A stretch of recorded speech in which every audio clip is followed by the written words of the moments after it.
నమస్తే, నేను మీ ఈశ్వర్. ఈ6 న్యూస్ కి స్వాగతం. వార్తల్లోని ముఖ్య అంశాలు.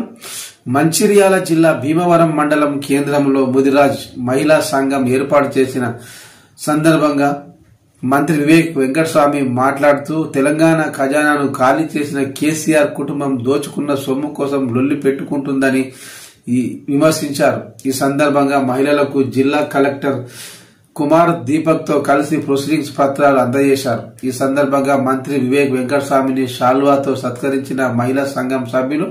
మంత్రి వివేక్ మాట్లాడుతూ గత ప్రభుత్వ హయాంలో ఒక్క రేషన్ కార్డులు ఇవ్వలేదు, కానీ కాంగ్రెస్ ప్రభుత్వం ఇచ్చిన మాట నిలబెట్టుకుంది. తెలంగాణ ఖజానాను ఖాళీ చేసిన కేసీఆర్ ఫ్యామిలీ దోచుకున్న డబ్బు కోసం లొల్లి పెట్టుకుంటున్నారు అన్నారు.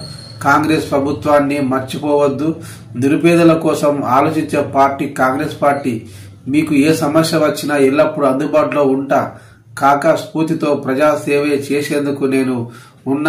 మహిళా సంఘాల మహిళల ఆర్థిక అభివృద్ధికి ఉపయోగపడతాయి. కాంగ్రెస్ ప్రభుత్వం అందిస్తున్న సంక్షేమ పథకాలను సద్వినియోగం చేసుకోవాలి. మహిళలందరికీ ప్రభుత్వం మంచి అవకాశం కల్పించింది.